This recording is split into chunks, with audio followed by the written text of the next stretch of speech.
لله نحمده ونستعينه ونستغفره ونؤمن به ونتوكل عليه ونعوذ بالله من شرور أنفسنا ومن سيئات أعمالنا من يهده الله فلا مضل له ومن يضلل فلا هادي له ونشهد أن لا إله إلا الله وحده لا شريك له ونشهد أن سيدنا ومولانا محمدا عبده ورسوله أما بعد أعوذ بالله السميع العليم من الشيطان الرجيم بسم الله الرحمن الرحيم والعصر إن الإنسان لفي خسر إلا الذين آمنوا وعملوا الصالحات وتواصوا بالحق وتواصوا بالصبر آمنوا بالله صدق الله العظيم اللهم صل على سيدنا ومولانا محمد وعلى آل سيدنا ومولانا محمد وبارك وسلم اللهم صل على جميع الأنبياء والمرسلين وعلى الملائكة المقربين وعلى سائر الصحابة والتابعين وعلى عباد الله الصالحين.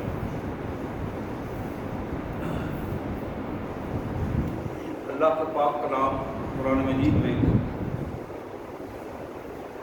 آج ہماری ابتدائی آیات سورہ عصر کی صورت میں، جس میں کائنات کے مالک نے پوری انسانیت کو مخاطب کرتے ہوئے یہ فرمایا کہ ساری انسانیت گھاٹے میں جا رہی ہے، اور یہ بات زمانے کی قسم اٹھا کر اس کو گواہ بنا کر یہ بات کہی کہ تم دیکھو اپنے ماحول میں ارد گرد دیکھو، تمہیں ہر طرف خسارہ ہی خسارہ نظر آ رہا ہوگا، گھاٹا ہی گھاٹا نظر آ رہا ہے، جسے تم اپنی زندگی میں بڑا منافع سمجھتے ہو، جسے تم اپنی زندگی میں بڑی کامیابیاں سمجھتے ہو، آخر پر جب اس کا تجزیہ کرو گے تو پھر تمہیں اس میں گھاٹا اور خسارہ جو ہے وہ واضح نظر آنا شروع ہو جائے گا. اور اس گھاٹے اور خسارے کا جو تسلسل ہے اسے بیان کیا کہ تمہیں اپنے ایمان کو مضبوط کرنا چاہیے، تمہیں اپنے اعمال اور کردار کو مضبوط کرنا چاہیے. جب تمہارا ایمان، اعمال اور کردار یہ چیزیں مضبوط ہوں گی پھر تم پر آزمائشیں آئیں گی. ان آزمائشوں میں تمہیں حق پر ثابت قدم رہنا، کھڑے رہنا ہے، جس کو سچ سمجھا ہے اس پر کھڑے رہنا ہے، اور پورے قلب کے ساتھ اور پوری قوت کے ساتھ. اور پھر صرف خود ہی کھڑے نہیں رہنا بلکہ اپنے ماحول میں وہ جو تمہارے ساتھی تمہارے ساتھ کھڑے ہیں، وہ جو امت مسلمہ کا ایک پورا دائرہ ہے، وہاں مل کر ایک دوسرے کو حوصلہ دلاتے ہوئے اس قسم کا ماحول پیدا کر دو کہ اس حوصلے میں بندہ مومن اپنے آپ کو زیادہ طاقتور محسوس کرے، اور زیادہ طاقتور جب محسوس کرے گا تو پھر اپنے آپ کو نقصان سے بچانے کے ذرائع بھی اس کے آپ پیدا ہو جائیں گے. یہ وہ تلخیص تھی جو سورہ عصر کے حوالے سے ہمارے سامنے آئی، اور اس کیفیت کو جناب محمد کریم صلی اللہ علیہ وآلہ وسلم نے احادیث مبارک میں بڑی وضاحت کے ساتھ ہمارے سامنے رکھا، جس میں امت کے دونوں گروہ جو ہیں، مردوں کو بھی اور خواتین کو بھی الگ الگ خطاب کر کے مختلف حوالوں سے انہیں بات سمجھانے کی کوشش کی، امت کے دونوں حصوں کو ایکٹیو کرنے کی کوشش کی، امت کے دونوں حصوں کو امت کی ذمہ داریوں سے بھی آگاہ کیا. بخاری اور مسلم کی ایک بڑی مشہور حدیث جناب عبادہ بن صامت رضی اللہ تعالی عنہ کی یہ روایت. جناب عبادہ کہتے ہیں کہ قال رسول اللہ صلی اللہ علیہ وسلم وحولہ عصابۃ من اصحابہ. حضور صلی اللہ علیہ وسلم نے یہ بات اس وقت کہی جب آپ کے سامنے، آپ کے ارد گرد صحابہ کرام کا جمع غفیر بیٹھا تھا، لوگ بات سن رہے تھے. تو نبی رحمت صلی اللہ علیہ وسلم نے فرمایا بایعونی، تم سب بیعت کے لیے تیار ہو جاؤ، میری بیعت کرو، میرے ساتھ یہ ایگریمنٹ کرو، معاہدہ کرو، اپنا آپ لگا دینے کے لیے تیار ہو جاؤ۔ آپ کو معلوم ہے کہ بیع کا معنی بیچ دینا ہوتا، بیع کہتے ہیں ہم کہتے ہیں فلاں زمین بیع کر دی، بیچ دی، تو اس بیع کے لیے اسی سے یہ لفظ بیع نکلا ہے کہ بندہ اپنے آپ کو معاہدہ کر کے بیچ دیتا ہے۔ تو رسول اللہ صلی اللہ علیہ وسلم نے یہ الفاظ کہے صحابہ کرام سے، بایعونی، اپنے آپ کو لگا دو میرے اس کہنے پر، بیعت کرو۔ اس بیعت کا پہلا نقطہ آپ نے جو فرمایا، بایعونی علی اللہ تشرکوا باللہ شیئا، بیعت کا پہلا نقطہ یہ ہے کہ تم اللہ کے ساتھ ذرہ برابر بھی کسی کو شریک نہیں ٹھہراؤ گے۔ یہ بیعت ہو رہی ہے محمد الرسول اللہ صلی اللہ علیہ وسلم۔ بیعت کا یہ پہلا نقطہ، اللہ کے ساتھ کسی کو ذرہ برابر بھی شریک نہیں ٹھہراؤ گے۔ کائنات میں جب بھی بیعت ہوگی، یہ بات ہمارے لیے نمونے کی بات ہے، اسوہ حسنہ کی بات ہے، جب بھی بیعت ہوگی، قرآن مجید نے اور حدیث نے یہ بات بتا دی، ہمیشہ اس بیعت کا پہلا نقطہ یہ ہوگا کہ اللہ تشرکوا باللہ شیئا۔ جب بھی کوئی بیعت ہوگی، دوسری بات بعد میں کی جائے گی، پہلی بات جو طے کی جائے گی وہ یہ ہے کہ اللہ کے علاوہ کسی کا اختیار نہیں ہے، اللہ کے ساتھ کوئی شریک نہیں ہے۔ اللہ کی توحید اور شرک کے خلاف بیعت کا پہلو ہوگا، توحید کو تسلیم کیا جائے گا اور شرک سے اپنے آپ کو بچانے کی کوشش کی جائے گی۔ اب اس پہلو پہ یہ بات بھی ہمارے ذہن میں رہنی چاہیے، اگر کوئی بیعت ایسی ہوتی ہے، اسلام کے نام پر بیعت ہو رہی ہے، وہ بیعت اگر اس میں شرکیہ کلمات ادا کیے جا رہے ہیں، وہ بیعت منعقد ہی نہیں ہوگی، وہ بیعت نہیں ہوگی۔ میں نے بڑے دو ٹوک الفاظ کہے ہیں، اگر کسی بیعت میں کوئی بھی لے رہا ہے، بیعت کا انعقاد کر رہا ہے، لوگوں کو بیعت کر رہا ہے، اور اس میں شرکیہ تعلیم دی جا رہی ہے، شرک کرنے پر آمادہ کیا جا رہا ہے، اب اس شرک کی کیفیت کوئی بھی ہو سکتی ہے، شرک زندہ کے حوالے سے بھی ہے، مردہ کے حوالے سے بھی ہے، قبروں کے حوالے سے بھی ہے، بتوں کے حوالے سے بھی ہے، پتھروں کے حوالے سے بھی ہے، شخصیت کے حوالے سے بھی ہے، شخصیت کے حوالے سے بھی۔ حدیث مبارک میں آتا ہے کہ اگر کوئی بندہ نماز کی کیفیات کی حالت میں اللہ کے علاوہ کسی کے سامنے کھڑا ہوتا ہے تو وہ شرک کرتا ہے۔ مطلب کیا میں ہاتھ باندھ لیں، اب ہاتھ کسی کے سامنے اس طرح ادب سے باندھ کر عقیدت سے کھڑا ہو جاتا ہے، اس طرح ہاتھ باندھ کے، وہ مشرک ہے، شرک کر رہا ہے۔ حضور صلی اللہ علیہ وسلم بڑا واضح تھا۔ اسی طرح کو بندہ رکوع میں جس طرح اللہ کے حضور رکوع کیا جاتا ہے، رکوع میں وہ پڑھے یا نہ پڑھے وہ سوال نہیں ہے، جو ظاہری حالت کو بنا رہا ہے، اس ظاہری حالت میں اگر اس نے رکوع میں وہ حالت بنا دی جو اللہ کے سامنے کھڑے ہوتے ہیں، کسی بندے کے سامنے اس طرح کھڑا ہو گیا تو اس نے مشرکانہ عمل کیا۔ اسی طرح سجدے کی کیفیت اس نے بنا دی، سجدے کی کیفیت میں اس نے کوئی لفظ ادا کیا ہے یا نہیں کیا، لوگوں نے دیکھا کہ اس نے سجدہ کیا ہے، اب وہ عملاً اس کی جو ظاہری حالت ہے سجدے کی، وہ اسی طرح اس کا عمل جو ہے مشرکانہ عمل ہوگا۔ اسی طرح تشہد کی کیفیت میں وہ بیٹھا، تشہد آخری اتحیات جس کو کہتے ہیں یا درمیانی اتحیات کہتے ہیں، رانوں پہ ہاتھ رکھ کے انگلیاں اوپر رکھی ہیں، ہاتھ رکھے ہیں، اور اس طرح ہی یکسوئی کے ساتھ کسی بندے کے سامنے بیٹھ گیا ہے، جس طرح اللہ کے سامنے تشہد میں بیٹھا جاتا ہے، اس نے مشرکانہ عمل کیا۔ تو میں اس کیفیت میں یہ بات بتا رہا تھا، یہ اختلافی بات نہیں ہے۔ اگر کوئی بھائی یہ سمجھتا ہے، کسی کے ذہن میں یہ بات آئے کہ یہ اختلافی بات، شرک پر کوئی اختلاف نہیں ہے، یہ بنیادی عقیدہ ہے۔ میں نے پڑھا ہے مولانا احمد رضا خان بریلوی مرحوم یہ فرمایا کرتے تھے کہ جس بندے نے شرک کیا ہے، آج بھی ان کی کتابوں میں یہ لفظ موجود ہے، جس بندے نے شرک کیا ہے اس کا ایمان ختم ہو گیا، اس کا ایمان ختم ہو گیا۔ اسی طرح اور بہت سارے، کیونکہ ٹائم اتنا نہیں ہے، بہت سارے افراد، بڑے بڑے ایسے ائمہ جنہوں نے کھل کے اس کا اظہار کیا کہ اگر بندہ مومن جو کلمہ پڑھ رہا ہے، کلمہ پڑھنے کے بعد اگر اس سے کوئی مشرکانہ عمل اس نے سرزد کر دیا تو اس کا ایمان ختم ہو جاتا ہے، ایمان تباہ ہو جاتا ہے۔ لہٰذا اپنے ایمان کی حفاظت کرنے کی ضرورت ہے۔ بات میں بتا رہا تھا کہ رسول اللہ صلی اللہ علیہ وسلم نے بیعت کی دعوت دی، اور اس دعوت میں پہلا نقطہ جو رکھا، الا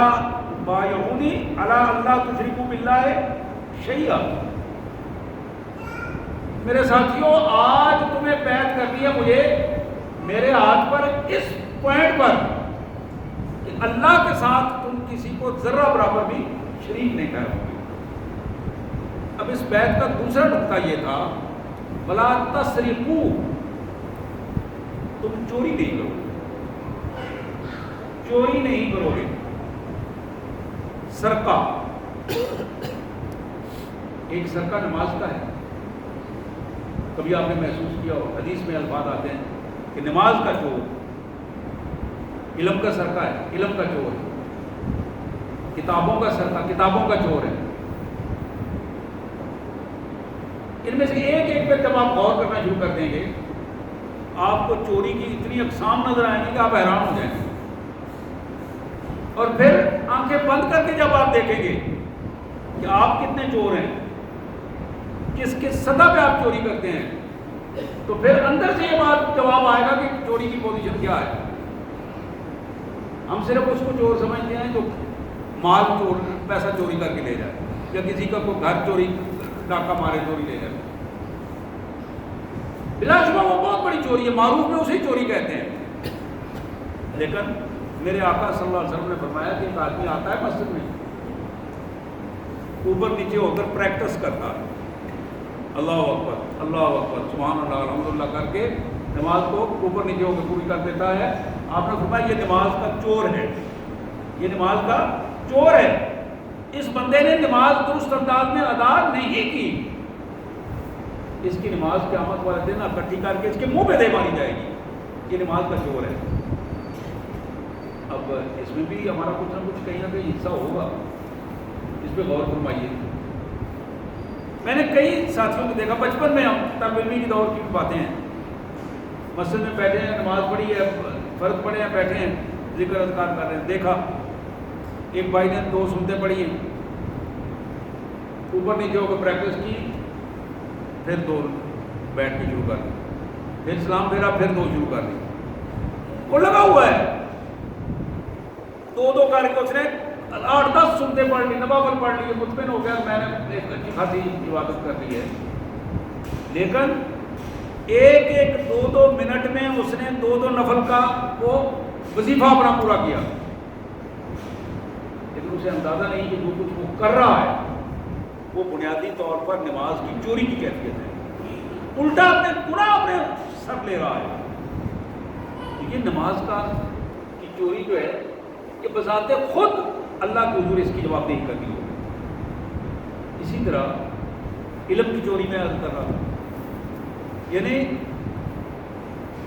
علم کی بھی 2 پوزیشنیں ہیں، ایک ہے قرآن و سنت کا علم ایک آدمی کے پاس ہے، لوگوں کو ضرورت ہے کہ ان کو سچی بات بتائی جائے، سچی بات نہیں بتا رہا، ادھر ادھر کر کے اپنے تحفظات کے تحت گفتگو کر رہا ہے۔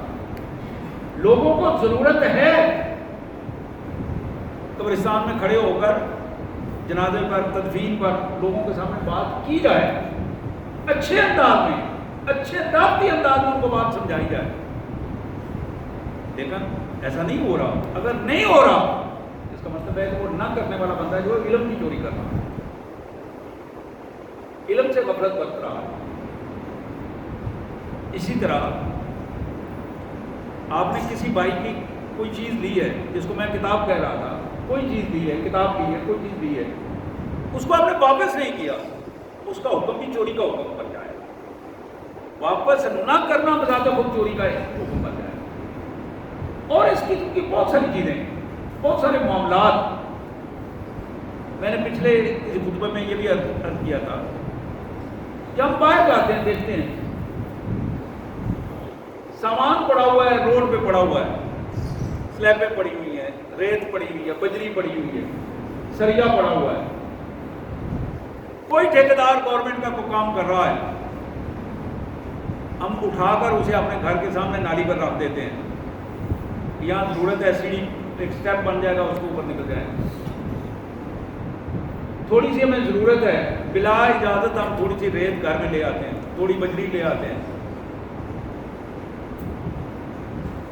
کسی دوسرے کی کھیتی سے کوئی چیز بغیر اجازت کے اٹھا لیتے ہیں. یہ ساری چیزیں چوری کے ضمن میں آئیں گی, جس کا ہمیں جواب دینا ہے. بلکہ بعض اوقات ریڑھی سے سامان خریدتے ہوئے ہم ریٹ پوچھ رہے ہوتے ہیں اور پہلے اس کی چیز اٹھا کے منہ میں ڈال دیتے ہیں. غور کریں اس پہ, کبھی کبھی ہم ایسا کر دیتے ہیں. بعض لوگوں کی تو عادت اس طرح ہوتی ہے, سامان لے نہ یا لیں, جس کے پاس گئے ہیں پہلے اس سے لے کر تھوڑا بہت بغیر پوچھے ہی اپنا کام شروع کر دیتے ہیں. تو یہ ایسی چیزیں ہیں جو جس کا ہمیں جواب دینا ہے. جو چوری ہے, سرقہ ہے, اس سرقے کے حوالے سے, چوری کے حوالے سے ہمیں اپنے آپ کو شعوری طور پر مسلمان بنانا ہے. حضور صلی اللہ علیہ وسلم نے اپنے صحابہ سے بیعت لی اس پر کہ تم میرے سامنے حلف اٹھاؤ گے کہ تم چوری نہیں کرو گے, بلا تسلیم. پھر آپ نے فرمایا بلا تزنو, تم اس پر بھی حلف اٹھاؤ گے تو تم بدکاری نہیں کرو گے, زنا نہیں کرو گے. اب نبی رحمت صلی اللہ علیہ وسلم نے ایک دوسری حدیث میں آتا ہے کہ حضور صلی اللہ علیہ وسلم نے فرمایا کہ جو شخص محض زبان کی لذت کے لیے, دوسروں کو ہنسانے کے لیے, دوسروں کے ذہنوں میں اپنا ایک ناجائز قد کاٹ بڑھانے کے لیے, محفل کا ایک گرمانے کے لیے بے حیائی کی دو چار باتیں سنا دیتا ہے, تو یہ زبان کی بدکاری ہے, زناکاری ہے زبان کی, جس کے بارے میں اسے جواب دینا ہوگا. اللہ کے رسول صلی اللہ علیہ وسلم نے فرمایا کہ کوئی بندہ اپنی آنکھوں سے بے حیائی کی کسی کیفیت کو دیکھتا ہے, غیر محرم کو دیکھتا ہے, اور ان آنکھوں سے ایک ایسی لذت محسوس کرتا ہے جو ایسا گناہ جو بے لذت گناہ ہے, اس کیفیت کو حضور اکرم صلی اللہ علیہ وسلم نے فرمایا کہ یہ آنکھوں کا زنا ہے. ایک آدمی بے حیائی کی باتیں سننے کے لیے, بے حیائی کی باتیں سننے کے لیے دوسرے کو آمادہ کرتا ہے, سنتا ہے, کہانی پڑھ لیتا ہے, کہانی سن لیتا ہے, اور وہ اے ٹو زیڈ ساری چیزیں الف سے لے کر یہاں تک وہ ساری بے حیائی پہ مبنی ہوتی ہے. حضور نے فرمایا کہ یہ کانوں کا زنا ہے. ایک آدمی کے ذہن میں یہ بدکاری اور زناکاری کی کیفیات چلتی رہتی ہے, ذہن میں چلتی رہتی ہے, اور کوئی نہ کوئی پلان بنتا رہتا ہے, سوچ آتی جاتی رہتی ہے. ایک ہے کہ سوچ آئی ہے, اس نے سوچ جھٹک دی ہے, نفرت کی ہے, کوئی چیز ذہن میں آئی اس سے نفرت کی. ذہن میں خیال آ جانا اس کے پاس کی بات نہیں ہے, لیکن خیال آیا ہے اس نے اسے جھٹکنے کی کوشش کی, نفرت کی, لاہور پڑا, اللہ سے معافی مانگی, اس سے اس کی پرسش نہیں ہوگی, اللہ اسے اس کا اجر دے گا. لیکن ایک آدمی نے ذہن میں خیال آیا، اس خیال کو جگہ دی، اس خیال سے اور خیال آیا۔ یہ وہ کیفیت ہے جو ذلت اور رسوائی کی پوزیشن بنا کر چلا جاتا ہے۔ ایک صحابی نے عرض کیا، سیاست کی حدیث بڑی معروف حدیث ہے، انہوں نے عرض کیا یا رسول اللہ، میں نماز میں جب ہوتا ہوں تو مجھے ایسے خیالات آتے ہیں، دل کرتا ہے کہ میں اس سے جل کر کوئلہ ہو جاؤں اور یہ خیال مجھے نہ آئے، اب میرا کیا بنے گا؟ بڑا جھڑکتا ہوں لیکن پھر خیال آ جاتے ہیں۔ اب آپ اندازہ کر سکتے ہیں کہ اس بندے کی غیرت ایمانی کا، تو یہ سوچ رہا ہے کہ میں جل کر کوئلہ ہو جاؤں لیکن یہ خیال نہ آئے مجھے۔ حضور صلی اللہ علیہ وسلم نے فرمایا تمہیں فکر کرنے کی ضرورت نہیں، یہی تمہارے ایمان کی دلیل ہے۔ اس برے خیال سے تمہیں نفرت ہے اور نفرت ہی تمہارے بچنے کا سبب بن جائے گا۔ تو میں عرض کر رہا تھا، میرے آقا صلی اللہ علیہ وسلم کی یہ حدیث مبارک، ایک انسان اپنے اعضاء و جوارح سے بے حیائی کی کسی کوشش میں مبتلا ہوتا ہے، بے حیائی کا عمل نہیں کرتا، زناکاری کا عمل نہیں کرتا، لیکن اس میں مبتلا ہوتا ہے، نظروں سے، زبان سے، کان سے، ہاتھ سے، پاؤں سے چل کر جاتا ہے۔ آپ نے فرمایا کہ یہ وہ جسم کے حصے ہیں جو اس بے حیائی کی کیفیت تک پہنچانے کے لیے، اور اس میں جتنی اس نے بے حیائی کا عمل کیا اتنا ہی اللہ کے حضور سے جواب دینا پڑے گا۔ اور میرے انتہائی محترم بھائیوں، نوجوانوں کے لیے الگ اس میں ہدایات ہیں، وہ اپنے عفت مابی کو پاکیزہ رکھنے کی کیفیت کو کنٹرول کریں۔ حضور اکرم صلی اللہ علیہ وسلم نے ایک دن نوجوانوں سے خطاب کرتے ہوئے ارشاد فرمایا، آپ نے فرمایا کہ ایمان والے نوجوانوں اپنی عزت اور عفت کی حفاظت کیا، اور تم میں جو لوگ اس قابل ہوں کہ وہ نکاح کر سکے تو وہ پہلی فرصت میں اپنا نکاح کریں، تاکہ اللہ تعالیٰ ان کے ایمان کی حفاظت کرے، اور جو نکاح نہ کر سکیں عفت کی، ایمان کی حفاظت کرنے کے لیے اس کا علاج یہ ہے کہ وہ روزے رکھا کریں،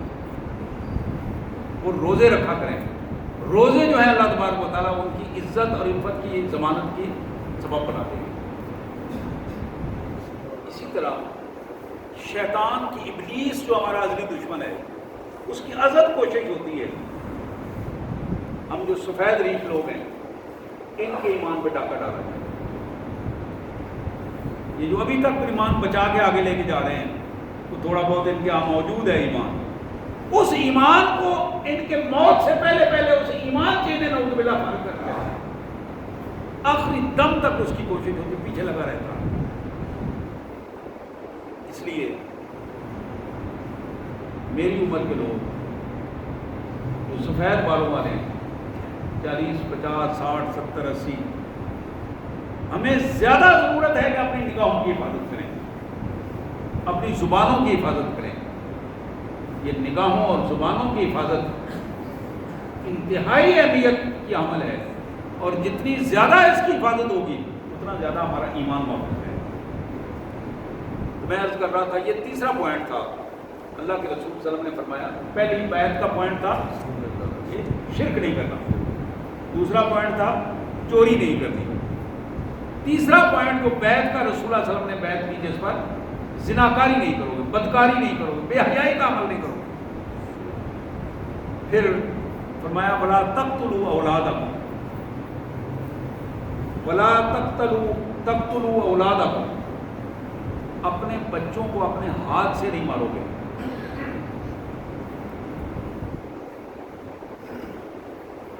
کئی افراد سے یہ سننے کو ملا، 2-4 بچے ہو گئے ہیں، ابھی ہماری کوشش یہ ہے کہ اور بچہ نہ ہو۔ یہ جملہ بڑا عجیب قسم کا جملہ بعض اوقات کہہ دیتے ہیں، گویا محسوس یہ کرتے ہیں اولاد ہمارے اختیار میں ہے، حالانکہ اولاد کسی کے اختیار میں ہے۔ اس اختیار کو ناجائز طریقے سے استعمال کرتے ہوئے یہ کوشش کرنا کہ اولاد کو وقت سے پہلے اس کے اسباب پیدا کر دینا، ایسا علاج کروانے کی کوشش کرنا، یہ بھی اولاد کے قتل کے زمرے میں آتا ہے۔ اور لوگ کیا کہتے ہیں جی پہلے تنگ ہے، رزق نہیں ہے، وسائل نہیں ہے، اب کیا کریں گے، تربیت نہیں ہے، کیا کریں گے؟ اللہ فرماتے ہیں نحن نرزقکم وإیاہم، سنو تم بھی اپنی ماں کے پیٹ سے رزق لے کے نہیں آئے تھے، تم اتنے بڑے ہو گئے ہو، ہم ہی تمہیں رزق دیتے رہے، نحن نرزقکم وإیاہم، ان کو بھی ہم ہی رزق دیں گے۔ رزق کا فکر تمہیں نہیں کرنا چاہیے، تمہیں اپنے آپ کو سنوارنے کا فکر کرنا چاہیے۔ رزق کی ذمہ داری جو اللہ نے فرمایا وہ ہماری ہے، رزق کی ذمہ داری اللہ فرماتے ہیں وہ ہماری ہے، وہ تمہاری نہیں ہے۔ تمہاری ذمہ داری یہ ہے کہ تم اپنے آپ کو اللہ کے فرما بردار ثابت کر دو۔ وَلَا تَقْتُلُوا أَوْلَادَكُمْ، سورہ بنی اسرائیل میں الفاظ آتے ہیں وَلَا تَقْتُلُوا أَوْلَادَكُمْ خَشْيَةَ إِمْلَاقٍ، اسی طرح باقی مختلف آیات میں اس کا ذکر آیا۔ اور پھر نبی رحمت صلی اللہ علیہ وسلم نے فرمایا وَلَا تَأْتُوا بِبُهْتَانٍ تَفْتَرُونَهُ بَيْنَ أَيْدِيكُمْ وَأَرْجُلِكُمْ، کسی دوسرے پر بہتان تراشی نہ کرو، الزام تراشی نہ کرو، ایسی الزام تراشی جو تمہارے سامنے بندہ بیٹھا ہے، تمہارے سامنے نہیں ہے، اس پر بے حیائی کا الزام لگا دینا، چوری کا الزام لگا دینا، بہتان کھڑ کے بات بتا دینی، تینوں چکرا ہی پا دیو، تینوں اپنی پا دیو،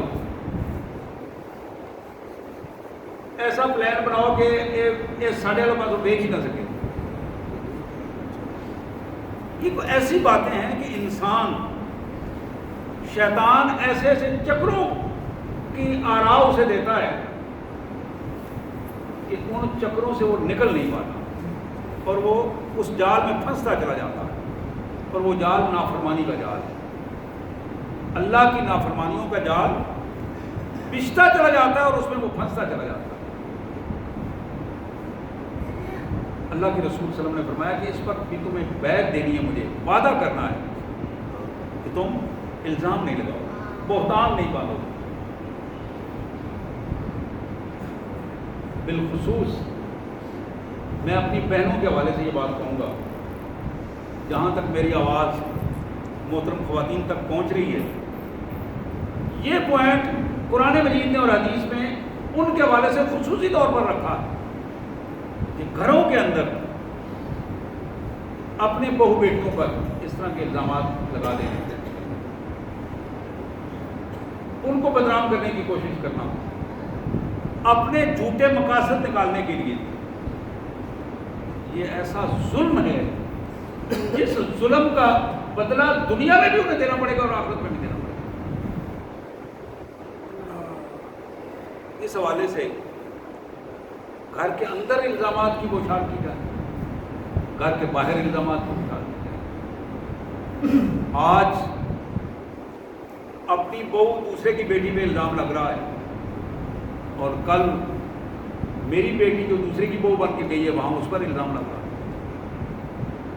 تو یہ وہ ایسا پہلو ہے جو عمل کا رد عمل ہمیشہ ہوا کرتا ہے،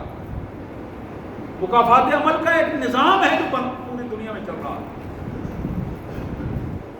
کہ جہاں تم دوسرے کی برائی کے حوالے سے سوچو گے، نقصان کا سوچو گے، اسی کیفیت میں اس کا مکافات عمل اور رد عمل کی کیفیت جو ہونا شروع ہو جائے گی، اور ایک وقت ہے کہ تمہیں اس کا بدلہ چکانا پڑے گا۔ میرے پیارے بھائیوں، اس حوالے سے خصوصی طور پر ایمان والوں کی اس بیعت کا نظام جو قرآن مجید نے اور اللہ کے رسول صلی اللہ علیہ وسلم نے بتایا، یہ جو الزام تراشی ہے، جھوٹ منسوب کرنا ہے دوسرے کی طرف، وہ بڑوں پر ہو، وہ چھوٹوں پر ہو، اور یہ ہمارے معاشرے میں بہت زیادہ بن گیا، بہت زیادہ بن گیا، اور ہماری سیاسی زندگیوں میں یہ اور زیادہ ایک پورا ایک دفتر کھل گیا ہے، جس کے نتائج یہ آ رہے ہیں کہ پوری کی پوری قوم باہم ایک دوسرے پر الزام تراشیوں کے چکر میں، جس سے اختلاف ہے اس سے الزام لگا کے اس کے سر مڑتے چلے جاؤ، اور بعد میں کئی سالوں بعد اس کا اعتراف کر لو، جی فلاں کے ساتھ تو زیادتی ہوئی، فلاں کے ساتھ مجھ سے بھی زیادتی ہوئی، میں بھی معذرت کرتا ہوں۔ اب یہ بالکل کسی کے منہ پہ تھپڑ مار کے بعد میں کہنا ساری ہو، یہ وہ کیفیت ہے کسی کی عزت کو تاراج کر کے الزام لگا کے، اور وہ سارا کا سارا سلسلہ بن جائے اور پورا نیٹ اور پوری دنیا تک پہنچ جائے، اور اس کے بعد کہیں کہ ساری میں معذرت کرتا ہوں۔ یہ ساری اور معذرت سے کام نہیں چلتا، یہ دنیا داری کے معاملات میں تو یہ چیزیں ممکن ہے چپ ہو جائیں لوگ، لیکن اللہ کے ہاں وہ جو ریکارڈڈ مسئلہ ہے اس کا جواب دینا پڑے گا، اللہ کے ہاں اس کا جواب دینا پڑے گا، اللہ کے ہاں اس کا حساب دینا پڑے گا۔ آج جو تھوڑا سا وقت ہوتا ہے ہمارے پاس، مہلت ہے، مہلت عمل ہے، منٹوں کے حساب سے، کسی کے پاس گھنٹوں کے حساب سے، کسی کو کچھ دن مل گئے ہیں، کسی کو سال مل گئے ہیں، یہی مہلت ہے۔ اب جتنی مہلت کو مجھے آپ کو ہمیں ملی ہے، اس مہلت کو درست کرتے ہوئے ہماری ذمہ داری بنتی ہے کہ ہم اپنے آپ کو درست کر دیں۔ اللہ کے رسول صلی اللہ علیہ وسلم نے فرمایا وَلَا تَعْصَوْا فِي مَعْرُوفٍ، اس پر بھی تمہیں بیعت کرنی ہے کہ جب میں تمہیں اللہ کا حکم سناؤں، معروف کہتے ہیں اللہ کے حکم کو، اللہ کے حکم کی طرف میں تمہیں بلاؤں، تم میں سے کوئی اللہ کی نافرمانی نہیں کرے گا، اللہ کے حکم کی نافرمانی نہیں کرے گا۔ ہمارے ہاں رواج یہ بن گیا ہے کہ جو چیز تو ہمارے مطلب کی ہو اس کو ہم دین سمجھ کر اس پر عمل کرتے ہیں، جو چیز ہمارے مطلب کی نہ ہو، طبیعت اس پر آمادہ نہیں ہو رہی، اور ہم یہ سمجھ رہے ہیں کہ شاید اس میں ہمارا نقصان ہو جائے، شاید اس میں ہمارا وہ دوست ناراض ہو جائے، میری پارٹی اس سے ناراض ہو جائے، میری رشتہ داری میں کوئی فرق آ جائے، اس میں ہم اللہ کا حکم جانتے بوجھتے ہوئے اس پر عمل کرنے کے لیے تیار نہیں ہوتے، اور نافرمانی کا کیا ہے۔ حضور نے اس پر بیعت لی صحابہ سے،